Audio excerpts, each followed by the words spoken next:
आहेत. हे हनुमान महाराज कोण आहेत हे थोडंसं माहीत करून घ्यायला पाहिजे. पाठीमागच्या वेळेला मी सांगितलं होतं की चिरंजीव लोक आहेत. 7 चिरंजीव लोक आहेत, त्यामध्ये हनुमंताचं नाव येतं. शास्त्रामध्ये एक श्लोक येतो, त्याच्यामध्ये असं म्हणलेलं आहे की अश्वत्थामा बलिर्व्यासो हनुमांच विभीषण कृपा परशुरामच्च सप्ते ते चिरंजीविनः. 7 लोकांची नावं सांगितली. चिरंजीव म्हणजे त्यांना अमर नाही म्हणता येत. चिरंजीव म्हणजे बऱ्याच कालासाठी ते राहतात या जगामध्ये. जसं आता कलियुग चालू आहे, तर कलियुग संपेपर्यंत 2 लोक राहणार आहेत. त्यांची नावं दिलेली आहेत इथे, अश्वत्थामा आणि व्यासदेव. हे 2 लोक कलियुग संपेपर्यंत चिरंजीव राहणार आहेत. त्यानंतर एक मन्वंतर असतं, त्याचा पण कालावधी लाखो करोड वर्षाचा आहे. तर एक मन्वंतर होईपर्यंत काही लोक राहतात. त्यांची नावं त्याच्यामध्ये आहेत बळी महाराज आणि रावणाचे बंधू विभीषण महाराज. हे या मन्वंतापर्यंत चिरंजीव म्हणजे राहणार आहेत. आणि ब्रह्माजीचा 1 दिवस पूर्ण होईपर्यंत म्हणजे पहिला प्रलय होईपर्यंत 2 लोक जिवंत राहणार असणार या ठिकाणी. त्यांच्यामध्ये कोणाची गणना आहे? परशुराम आणि हनुमान महाराज की. हे चिरंजीव आहेत हनुमान. सध्या हनुमान कुठे राहतात कोणाला माहिती आहे का? पत्ता, मुक्काम पोस्ट गंधमादन पर्वतावरती. कुठे राहतात? हा गंधमादन पर्वत कुठे आहे माहीत नाही तुम्हाला? हिमालयामध्ये आहे गंधमादन पर्वत. तिकडे राहतात हनुमानजी. आणि हनुमानजी काय चिरंजीव आहेत, म्हणजे त्यांना वरदान प्राप्त झालेलं आहे. काही लोकांना अश्वत्थामा दिसला अशी मध्ये काही अफवा न्यूजला, अश्वत्थामा दिसला म्हणे. काही माहिती आहे खरं खोटं किती. आणि मध्ये अशी काही न्यूज आली होती एक 15-20 वर्षापूर्वी. काय, एक कॉलेजची ट्रिप गेली होती हिमालयामध्ये आणि त्या ठिकाणी एक गुफा होती. त्या गुफेमध्ये काही मुलं शिरले आणि फोटो काढत होते. त्या ठिकाणी त्यांना एक माकड दिसलं. माकड, ते माकड असं काहीतरी वाचत बसलं होतं त्या गुफेमध्ये. ते माकड काही साधारण माकड नव्हतं, साक्षात हनुमानजी होते. त्याने फोटो काढला आणि तो मेला म्हणतात. तो मेला. किती खरं किती खोटं मला माहीत नाही, पण असं मी ऐकलं. नंतर तो कॅमेरा जो आहे त्या कॅमेऱ्याचा रोल धुवून काढला. त्या रोलमध्ये त्या एका माकडाचं चित्र निघालं.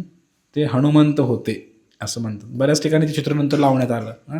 असे आहे, थोडंसं असं वयस्कर झाल्यासारखं वाटतं थोडेसे हनुमानजी आहेत. तर हनुमानजी आज पण जिवंत आहेत, चिरंजीव आहेत. याचं काही प्रमाण 5000 वर्षापूर्वी पण होतेच की. रामायण कधी घडले? लाखो वर्षापूर्वी. मग रामायणातले हनुमान आता कलियुगाच्या सुरुवातीला पण तर होतेच ना. याचं प्रमाण इथं दिलेलं आहे की एकदा काय होतं, द्रौपदी जी आहे हे वनवासामध्ये असतात ना. 12 वर्षाचा वनवास त्यांना झालेला आहे. मग द्रौपदी वनवासामध्ये गेल्यानंतर एक नदीच्या काठी बसलेली असते. आणि नदीकाठी बसल्यानंतर तिकडं एक फूल तिला सापडतं. इतकं सुंदर फूल असतं, कधीच पाहिलेलं नसतं ते फूल तिने. आणि त्याचा सुवास इतका सुंदर असतो. द्रौपदी म्हणते की भीम शेजारी असतात तिकडे. भीमाला म्हणते, अहो हे फूल किती सुंदर आहे, अशी अजून एक टोपलीभर जर फुलं आणली तर सुंदर असा मी गजरा बनवू शकते म्हणे. मला पाहिजेत. आता बायकोनी सांगावं, नवऱ्यानं न आणावं, बरोबर आहे की नाही? बायकोसाठी गजरा विकत आणायचा असतो असं म्हणतात. मग आता तर बायकोनी आग्रह केलेला आहे आणि आता ते फुलं गोळा करून तिला गजरा बनवायचा आहे. मग द्रौपदीला भीम आहे, साधारण नवरा नाही तो, तो काही करू शकतो. ते म्हणले आत्ता घेऊन येतो की म्हणले. पण ते फूल उडत उडत आलेलं आहे हवेतनं कुठनं तरी. त्याचं झाड इथं आसपास कुठे दिसेना. पूर्ण जंगलामध्ये भीम गेला आणि सगळं जंगल पालतं घातलं त्यांनी. ते फुलं त्याला कुठे दिसेना झाले. मग माघारी कसं जायचं? भीम आहे, जी काय कामासाठी बाहेर निघालेला आहे तो करूनच माघारी येणार. आता बायकोनी सांगितलं कधी नाही ते फुलं नाही आणली तर मग अवघड आहे. म्हणून भीम गेला आणि भीमाने जात असताना वाटेमध्ये भीमाला एक माकड अडवं आलं. हिमालयातली गोष्ट सांगतो मी तुम्हाला. एक माकड अडवं आलं आणि ते माकड आहे असं झोपलेलं रस्त्यावरती. हां, ते माकड झोपलेलं आणि त्याची शेपटी अशी पसरलेली, माकडाची शेपटी. आणि मग भीम निघाला. हां, केळवन असं वर्णन आहे याचं, केळीची झाडं भरपूर होती तिकडे. आणि मग भीम गेल्यानंतर भीम म्हणले, ए कोण आहे, बाजूला सर म्हणले. ज्याच्याकडे शक्ती असते तो थोडा आवाज पण तसा असतो याचा. भीम म्हणल्यानंतर मग ते माकड काही बाजूला सरायला तयार नाही. कणत होतं माकड, ते कणत होतं. भीम म्हणले, काय रे तुला ऐकायला येत नाही का, हां माझा आवाज ओळखला नाही का तू अजून, बाजूला सर म्हणतोय ना तुला. माकड म्हणलं, महाराज अहो मी आता म्हातारा झालोय, मला उठता येत नाही म्हटले. आणि मग म्हणले, काय उठता येत नाही म्हणले, आता मग शेपटी तरी काढ बाजूला, मला जाऊ दे, शेपटी पसरून बसल्या, पाय पडला तर मरशीलच माझ्या.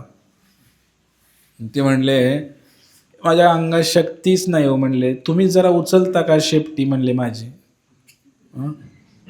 मग भीमाने म्हणले, ठीक आहे ठीक आहे ठीक आहे म्हणले. भीम गेला, शेपटी उचलायला लागलो.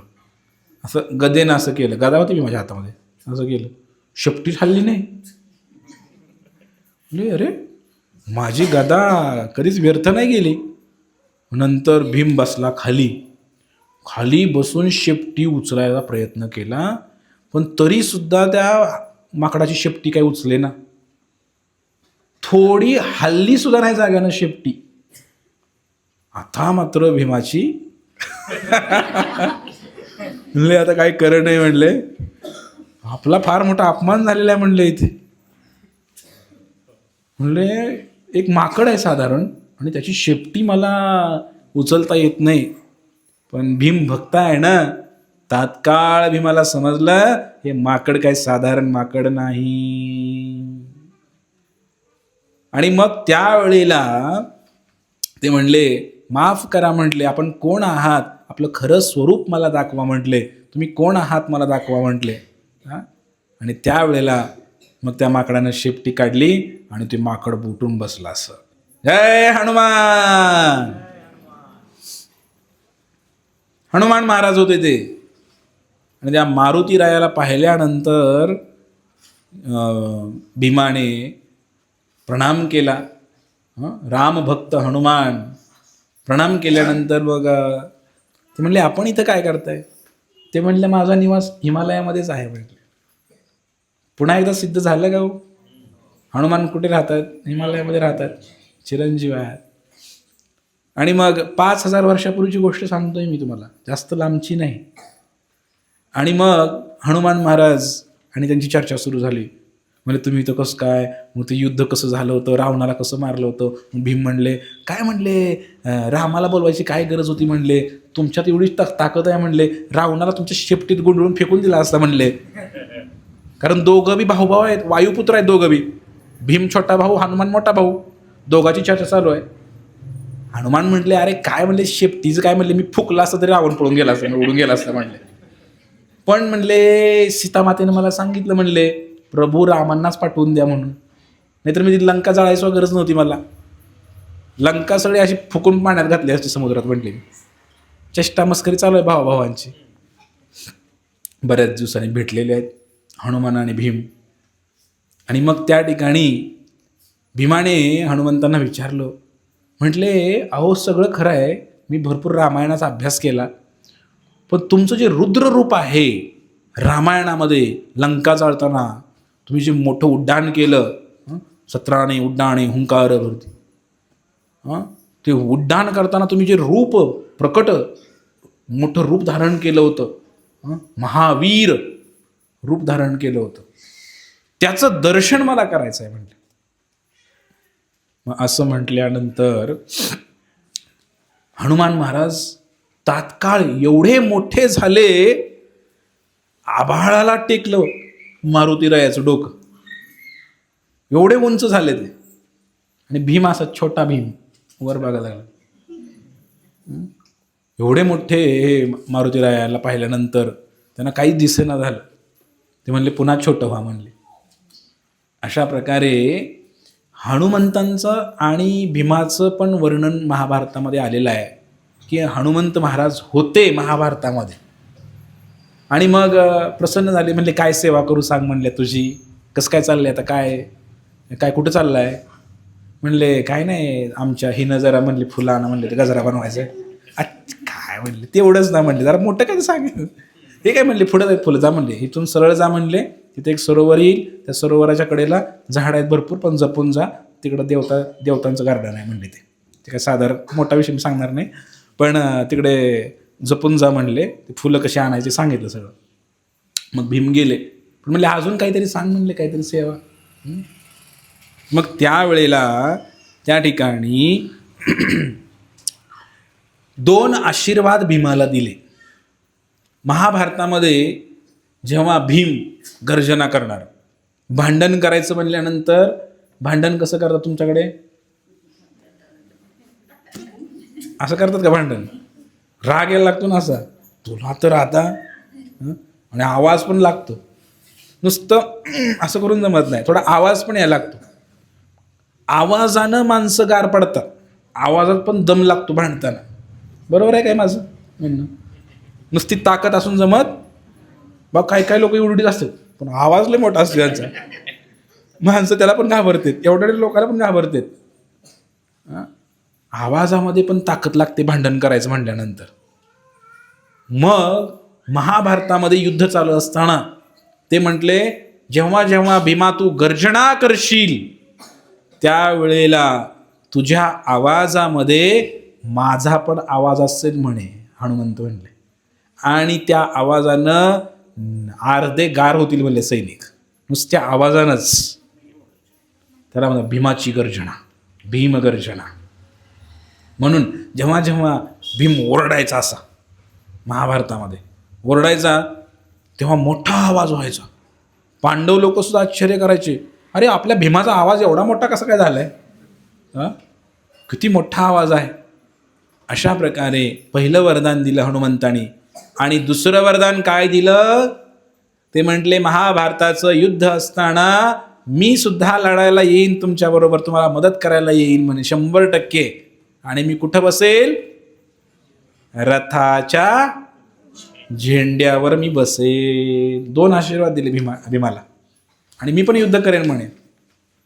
हे सगळं युद्ध हनुमंतरायांनीच केलेलं आहे महाभारतामध्ये. फक्त निमित्त अर्जुन आहे, वरती सगळे युद्ध करायचं काम हनुमंतच करतात. अशा प्रकारे हनुमंतांनी 2 आशीर्वाद दिले. प्रमाण सांगतोय की हनुमंत चिरंजीव आहेत, हा आपला विषय चालला होता. आणि दुसरी एक कथा येते, ही पण 5000 वर्षापूर्वीचीच कथा आहे. हे युद्ध झालं त्यावेळेला अर्जुन जे आहे 5 पांडवापैकी, हे अर्जुन गेला रामेश्वरला. रामेश्वर माहिती आहे आपल्याला, समुद्राच्या कडेला आहे. तिकडं लंकेला जाण्यासाठी सेतू बांधला होता रामाने, धनुष्कोडी. तर या ठिकाणी रामेश्वरममध्ये अर्जुन पोचलेला आहे. आणि रामेश्वरमध्ये पोचल्यानंतर तिकडे हनुमानजी पण आलेले आहेत. आणि दोघांमध्ये चर्चा चालली असं वर्णन आहे. आता ही लोककथा आहे बरं का, शास्त्रामध्ये मी कुठं ऐकली नाही, पण लोककथा जर शास्त्राला धरून असेल तर सांगायला काही हरकत नाही. अशी ऐकलेली कथा आहे की अर्जुन आणि हनुमानचं संभाषण झालं. मग अर्जुन जो आहे, अर्जुन हनुमंताला म्हणतो, काय हो म्हणे, एवढं कष्ट करून, एवढे लाखो करोड वानर सेना कामाला लावून एवढा दगडाचा पूल बांधायची काय गरज होती हो म्हणले, सेतू बांधायची काय गरज होती. प्रभू रामचंद्रांनी नुसता एक धनुष्य बाण सोडला असता तर म्हणले पूल तयार झाला असता, सेतू तयार झाला असता. अर्जुन विचारतो, कुणाला विचारतो, हनुमंताला विचारतो. बरोबर आहे म्हणले ते हनुमंत, पण म्हणले वानर सेनेचं वजन जास्त आहे म्हणले.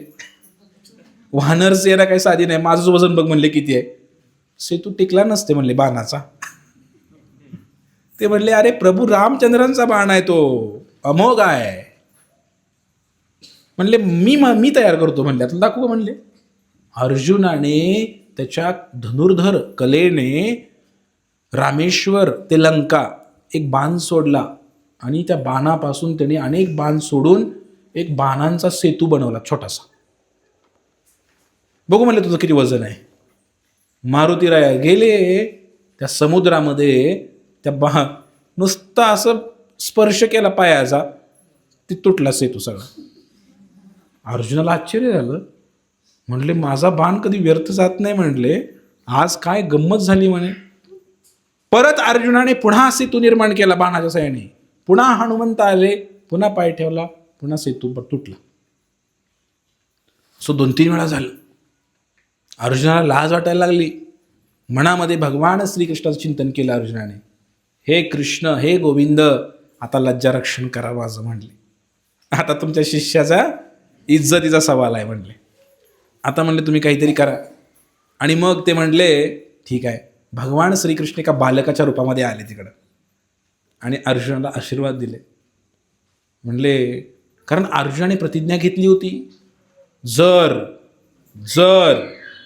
मी तयार केलेल्या बाणापासून एक सेतू, त्याच्यावर जर हनुमानजी चालले आणि हा पूल, हा सेतू जर तुटला तर मी समुद्राच्या पाण्यामध्ये उडी मारून मी आत्महत्या करेन. मग आता आत्महत्या करायला निघाला अर्जुन. इतक्यात ते लहान मुलगा आला. भगवान श्रीकृष्णच होते. आणि ते म्हटले अहो कुठे चाललाय, एक शेवटचा प्रयत्न करून बघा म्हणा, लास्ट ट्राय करा म्हणले, होऊ शकतं म्हणले. आणि त्या ठिकाणी शेवटचा प्रयत्न केला अर्जुनाने. पुन्हा बाण मारले, सेतू तयार केला, हनुमंत आले, पाय ठेवला, पण आता मात्र सेतू तुटला नाही. आता हनुमानजींचं गर्वहरण झालं. अलग लक्षात. दोघं पण भगवंताचेच, एक रामाचा आहे, एक कृष्णाचा आहे. अशा प्रकारे हनुमान जे आहे ते हनुमान महाराज आणि यांचा संवाद येतो. कलियुगाच्या सुरुवातीची गोष्ट आहे, द्वापारयुगाच्या शेवटची, 5000 वर्षापूर्वीची. म्हणजे हनुमान जे आहेत. आणि नामदेव महाराज जेव्हा आरती लिहिताय आपण त्यावेळेला पण म्हणतात, गरुड हनुमंत पुढे उभा राहती. इकडे गरुडजी बसले बघा, दिसतं का तुम्हाला? इथे हनुमान जे आहेत हे पुढं उभा राहतात, पुढं भगवंताच्या नेहमी उभा राहतात. गरुड हनुमंत पुढे उभा राहते. हे हनुमंत जे आहे ते हनुमंत जिकडे जिकडे भगवंताची कथा चालू आहे तिकडे हनुमंत जाऊन बसतात, लक्षात ठेवा. आणि म्हणून हे जे हनुमंत आहेत, आता आलीच कथा म्हणून सांगतो कारण आता आपला विषय थोडा दुसरीकडे चाललाय. जिकडे जिकडे भगवंताची कथा होते तिथे हनुमानजी बसलेले आहेत. जास्त वळवळ करू नका. हनुमानजी शेजारी असेल तुमच्या बघा कुठेतरी, धक्का लागेल. हां, बसलेले आहेत तुमच्यामध्ये कुठंतरी येऊन हनुमानजी. हे उत्तर भारतातली गोष्ट आहे, काशीमधली. तुम्हाला सांगू का? एक महान संत होऊन गेले, तुळशीदास. काय नाव त्यांचं? एकदा एका गावामध्ये ते राहायचे आणि त्या ठिकाणी राहत असताना एक झाड होतं. दररोज शौचाला जायचे ते आणि त्या भांड्यामध्ये, डबड्यामध्ये जे शिल्लक राहायचं पाणी, शौच करून आल्यानंतर जे उरलेलं पाणी आपण काय फेकून देतो. एक झाड होतं, त्यांची सवयच असायची. कारण पूर्वी कसं एकाच ठिकाणी जायचं शौचाला, गावाच्या बाहेर कुठंतरी, मग येताना ते झाड लागायचं. त्या झाडावर एक भूत राहत होतं. काय राहत होतं? भूत पाहिलंय तुम्ही? नाही पाहिलं? बघतायत. ते झाडावर एक भूत राहायचं आणि त्या मग ते पाणी टाकायचं, उष्ट उरलेलं डबड्यातलं पाणी टाकायचं. पण तुलसीदास तुकाराम महाराजांसारखे महान संत होते. एके दिवशी त्या झाडातनं भूत प्रकट झालं. ते भूत प्रकट झालं, पाया पडलं त्यांच्या महाराजांच्या. थँक्यू म्हणलं त्यांना, धन्यवाद. ते म्हणले कशासाठी? म्हटले तुम्ही मला वाचवलं. तुमच्या डबड्यातलं ते पाणी पडून पडून मी शुद्ध झालो म्हणे, या संसारातनं मुक्त झालो म्हणे. संतांचं उच्छिष्ट घेतलं तर अनंत जन्माची पापं नष्ट होतात, कर्म नष्ट होतात.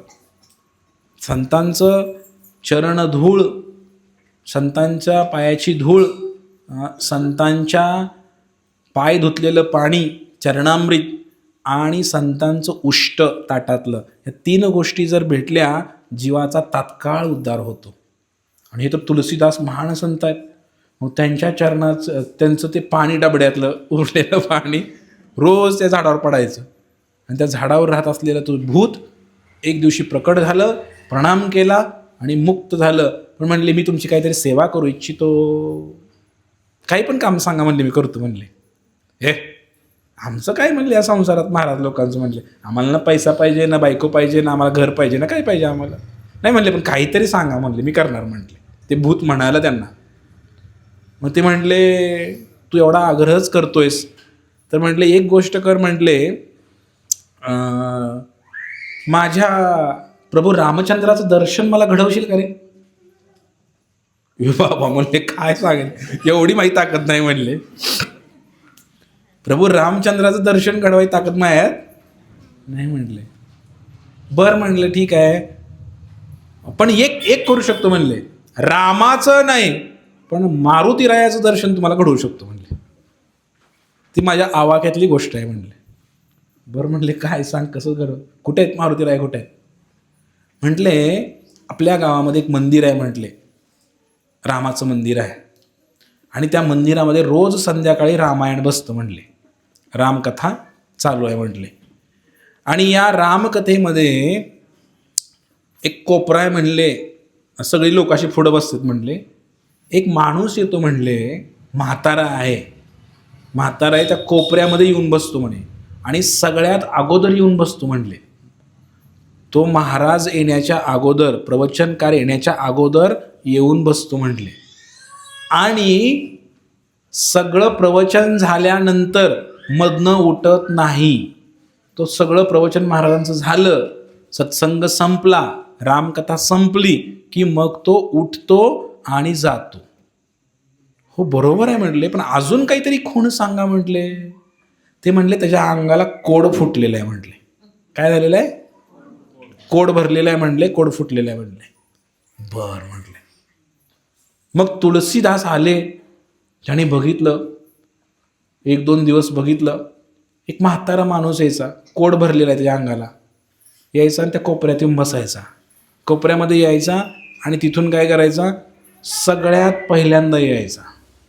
प्रवचन महाराज येण्याच्या अगोदर आला तर प्रवचनाचं पुण्य सगळं मिळतं, मधनं येऊन बसला तर तेवढं भेटत नाही. हा नियम आहे, तुम्ही पण ध्यानात ठेवा. प्रभूजी यायच्या आधी आपण इथं बसलं, हां, कारण याचा अर्थ काय होतो, वेगळा होतो.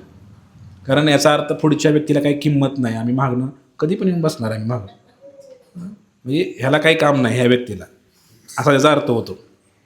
समजलं तुम्हाला?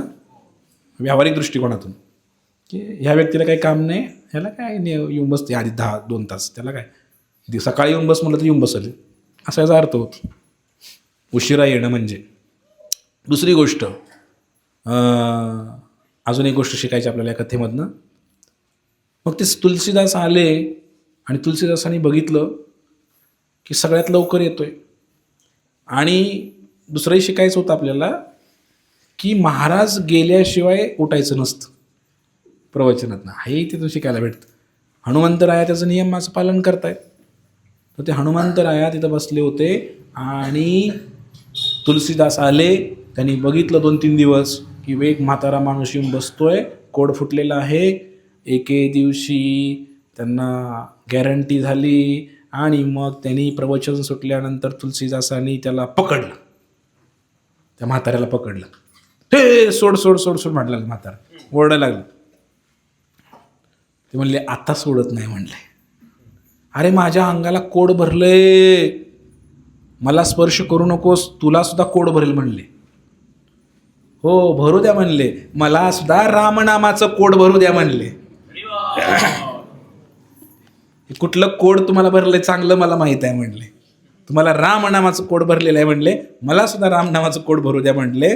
मग तुलसीदासांनी काय केलं, तुला पकडलं, आता तुमचे पाय मी सोडणार नाही म्हणले. म्हणले मला दर्शन द्या म्हणले तुम्ही आता. आणि मग विवश होऊन मारुतीरायांना दर्शन द्यावं लागलं तुलसीदासांना, आणि मग हनुमंतांनी दर्शन दिलं त्या तुलसीदासांना. अशा प्रकारे ही घटना 500 वर्षापूर्वीचे आहे मंडळी. कधीचे? की तुलसीदासांना चक्क. आणि या कथेतनं आता शेवटचा बोध घ्यायचा आहे. जिकडं जिकडं प्रवचन कीर्तन चालू असतं तिकडं पहिला ऐकणारा व्यक्ती कोण असतो? कोण असतो? हनुमान महाराज की. सगळीकडे आता इथे पण कथा चालू आहे म्हणजे 100% हनुमंतराय बसलेले आहेत, कथा ऐकत असतात. त्यांना कथा फार प्रिय आहे, रामकथा फार प्रिय आहे हनुमंतांना. आणि म्हणून रामाचं भजन करा. जिकडं रामाचं भजन चालू आहे तिकडे हनुमंत गदा घेऊन तुमच्या पाठीशी उभा आहे. कुणाची हिंमत आहे तुम्हाला काय करायची मग? हनुमंत जवळ असल्यानंतर आपल्या, बरोबर आहे की नाही? आणि एक शेवटचं उदाहरण देतून थांबतो मी या ठिकाणी, जे आपल्या जवळचं आहे. माळशिरस तालुका माहिती आहे इथे? माळशिरसमध्ये जगद्गुरू तुकाराम महाराज दिंडी घेऊन यायचे, पालखी घेऊन यायचे. तर पालखी घेऊन येत असताना म्हणजे या गोष्टीला सुद्धा 450 वर्ष झाली बरं का. तर तुकाराम महाराजांनी त्यांचा मुक्काम माळशिरसमध्ये असायचा दिंडीचा. मग कीर्तन व्हायचं तिकडं, रात्रभर कीर्तन व्हायचं. पालखी थांबली की रात्री 1-2 वाजेपर्यंत कीर्तन करायचे. अर्थातच 1-2 वाजता कीर्तन करून सुद्धा ते पहाटे 4ला उठायचे. आजकारच्या कीर्तनकारासारखं नाही 10 वाजता 12 वाजता उठायचे. तर तुकाराम महाराज कीर्तन करत होते आणि कीर्तन करत असताना घोंगडं खाली हांतरायला बसायला दिलेलं कीर्तनकारांना. इथे कसं पाल दिले तुम्हाला बसायला ना. मग आता 10 वाजल्या, 11 वाजल्या, 12 वाजल्या, लोक चालली निघून. म्हणले महाराज का आता कीर्तन करायचं थांबवणार म्हणे, बरोबर आहे की नाही? आता मी जर आता किती वाजले? 8:45 वाजले, 9 वाजल्या ठीक आहे, 9:15 ठीक आहे, 9:30 ठीक आहे, 10 ठीक आहे, 10:30 सुद्धा ठीक आहे. त्यानंतर तुम्ही उठायला चालू करणार. आताच तुम्हाला कसं तरी वळावळा होत आहे, ह्या पायावरनं त्या पायावर चालू आहे तुमचं. कधी एकदा संपत्याच झालं आहे तुम्हाला. पण कोणी थांबणार नाही. तुकाराम महाराज होते, शुद्ध भक्त होते, मग थांबले बरेच लोक. 12 वाजेपर्यंत काही जण थांबले. 12 वाजल्यानंतर एक उठून चालले, सगळे उठून गेले. आता तुकाराम महाराजच राहिले एकटे. त्या आणि मंदिर होतं तिथे, एक मारुतीचं मंदिर होतं. त्या मारुतीच्या मंदिरात तुकाराम महाराज कीर्तन करतात बेभान होऊन, रामकृष्ण हरी रामकृष्ण हरी, जोरदार कीर्तन करतात. त्यांना भानच नाही, माणसं उठून गेलेली. आणि मग अजून एक माणूस होता, तो इथं बसला होता. ते माणसाच्या ध्यानात आलं आणि म्हणजे तुकाराम महाराजांच्या लक्षात आलं की म्हटले ही एकटाच थांबलाय. म्हणले त्याला ती बी का थांबला होता? कारण ज्याच्यावर तुकाराम महाराज नाचव त्याचं घोंगडं त्याचं होतं. आता थांबवायचं कसं महाराजाला? आता खुर्ची कोणा घरनं आणली, सगळे गेले तर खुर्चीवाला थांबणार, बरोबर गेले. ते म्हणणार खुर्ची आमच्या घरची आहे म्हणणार. महाराज 12ला गेले, थांबणार 12पर्यंत. तसंच झालं. तुकाराम महाराज थांबले त्या ठिकाणी कीर्तन करत. तो माणूस पण थांबला होता. आणि अजून एक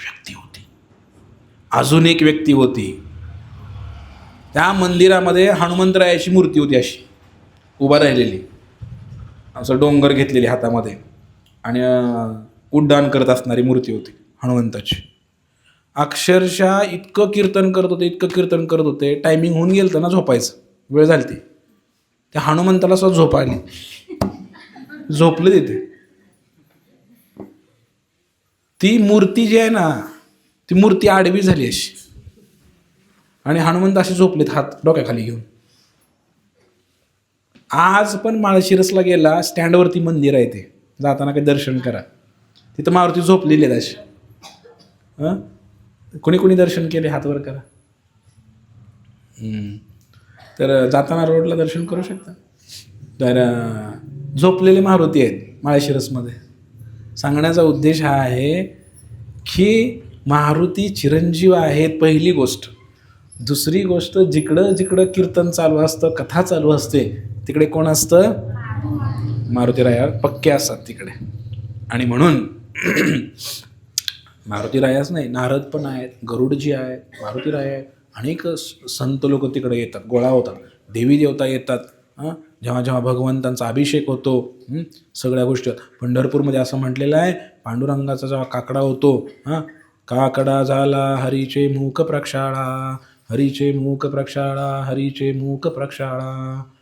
पहाटे जेव्हा भगवंताला आंघोळ घातली जाते पांडुरंगाला, त्यावेळेला त्या ठिकाणी 33 कोटी देवतांची गर्दी झाली, असं संतांनी अभंगामध्ये लिहिलेलं आहे. काय ते 33 कोटी देवतांनी गर्दी केली म्हणे तिथं, जागा नाही तिकडे उभा राहायला.